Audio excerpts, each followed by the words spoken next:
folks, it's the 1st of March and you've just heard the bell, and Mark Hurley, race 1 today, mate. That bell means get your boats in the water, gentlemen. And how much wind have you got? 8 what? 8 knots. Wow, it doesn't look like 8. Wow, Getting close to the start time now. Look at the kitchen maker, Mark. Oh, the kitchen maker is lined up for a port tack. Talk about giving away their intentions. Well, they better hope the other guys don't reach down to them on starboard. Blimey, they're looking early. Everyone else being quite conservative. This might be a start. Oh, now towage, pure blonde curly.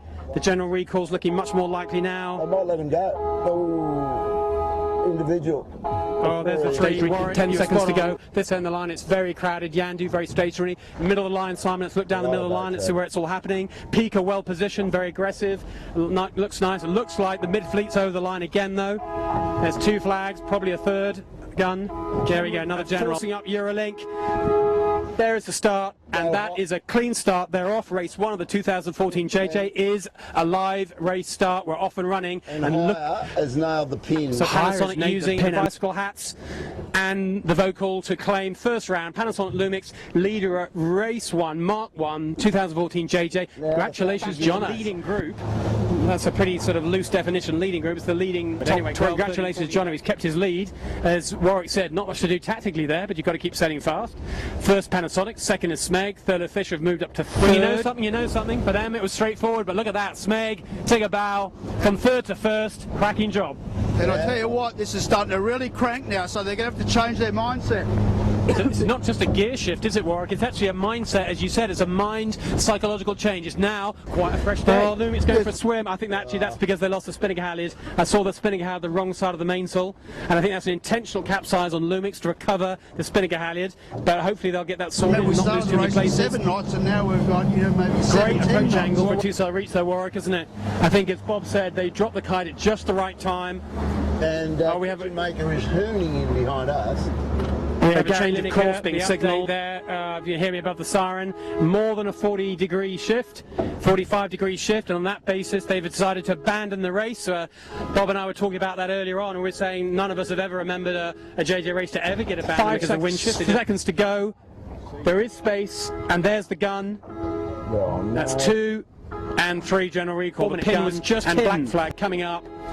Look at that, you beauty, one of those lovely black rectangles. I love a black flag start, I love the drama, love the way it makes people change their whole mindset. 1. Here goes the gun, and that is a clean start. A lot of hard work to do for some of our top boats. Gotta Love It 7's got a bit of work to do there. Thurlow Fisher just about got a lane. Pika making a cracking start at the middle, but no doubt a lot of pin bias. Question is, can Rag or Asco or Sydney City Marine or Mojo, all our left-hand boats, can they find the moment to tack, cross the fleet and consolidate their advantage? Very unusual landscape here on the harbour to see Gotta Love It 7 back in the middle of the pack. Every time you look behind, you see a red boat with the north sails, but it turns out that it's not actually them. Seatec, congratulations, Seatec, great first beat. Alex Failings is first to the first mark, the 2nd running of race 1. Start 5, if that makes sense for everyone, you're doing pretty well. And there goes Michael Coxon, who I hope we do. So he's round 1st, great job, Coco. Mojo Wine, lots of Bob. Very close indeed. This is the news. Well, Gary, wisely, I believe, is going to set a line and finish this race. And just in case, against them too much. Just in case he didn't have enough problems, the worst place to possibly have to finish this race is just over there. That's the Beechel Buoy. There is less wind than anywhere I can see, and there's more to tack without getting the wing bars in the water or making sure you get the bow across the wind enough. Great skills from Michael Coxon, light airs, and his team do a super job. There you go, race abandoned. We've just heard 3 sirens, and there'll be some very fed up people at this end of the fleet and the back of the fleet. A lot of people relieved as you can. First JJ, a lot of firsts. First time I've ever known a race abandoned.